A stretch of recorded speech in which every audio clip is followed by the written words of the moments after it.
Today we try to paint a transcendent Catan proxy for my Warhammer 40k Necron army.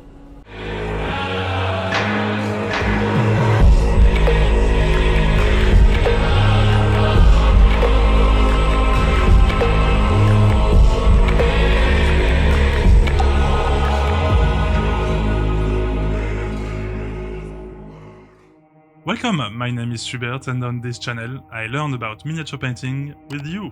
I'm this close to finish my first Warhammer 40k army, and for this I still have to paint a transcendent Catan. This proxy comes from a seller in Ukraine, and I don't know what's happening with the sellers on Etsy, but everyone so far has been very professional and sweet. This video is not only about painting this miniature, it's also a means for me to share with you some thoughts about bringing an idea from the head to the miniature. Let's get to it. You can see on this model where I want to go. Green flames and green body, but there is a feature that will stand out: the helmet. And when I saw this model for the first time, I immediately knew what I wanted to do with his face. There is a weird French movie called Vidocq about a French Sherlock Holmes chasing an alchemist.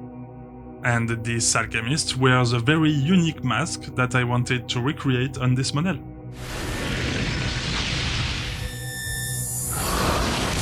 Spoiler alert, I won't succeed. I will have a different result when trying to do non-metallic gold, but that's okay. That's how you learn, and I don't think I will redo it later. I think I'll keep it this way as a witness of my general progress. Anyway, I still think the result looks really cool. For the body and flames, I used Caliban green as a base layer, and we will build up the lighter colors from there. Let me show you how it went.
This model was quite satisfying to work on with the airbrush, lots of smooth transitions to build up the flames, and I just loved it.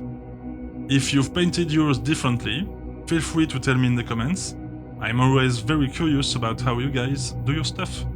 Now let's get to the main subject, the head of the model.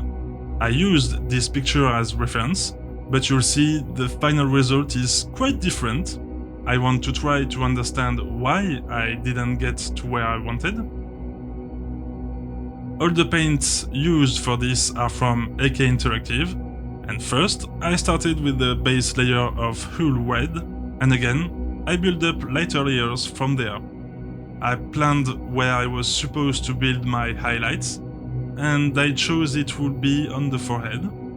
So the goal was to blend each layer to create non-metallic gold. And this was my main mistake, I think. I worked only from dark to light, but I learned this isn't really the way you want to do gold. I think you're supposed to start from the medium tones and slowly get to the darker and brighter ones. That way, it's easier to plan and execute your highlights and shadows, thus creating far better reflections to sell the NMM effect. Well, that was my first time trying non-metallic gold, and instead I got some sort of fiery incandescent helmet. See for yourself.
Well, let's see the finished Transcendent Catan.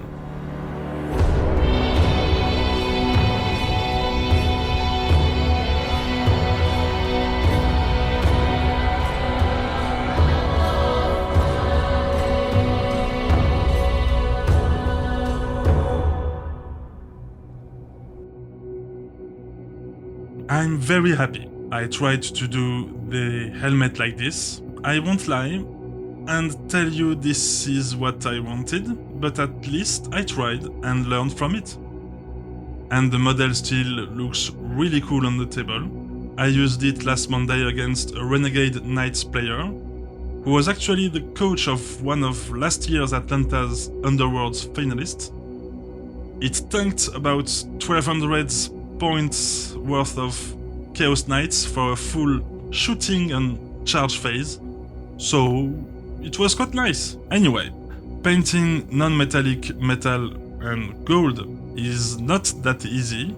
I still have to practice a lot, even if it's not my favorite way of painting. I just want to get better at it, that's all. But there is one thing I'm actually proud on this model. I think I actually got better at blending my layers, so I'll take that. I'm learning so much just by trying over and over, and I think I'll get there soon. Eventually. There is still one Necron video that will come next week, and after this, we will have to tackle something much more biological. I invite you to help me with the algorithm, just by leaving a thumbs up, for example, or by commenting about what you saw, and maybe what you would have done differently. Now, I have a lot of work to do for next video, so as usual, until next time, happy painting!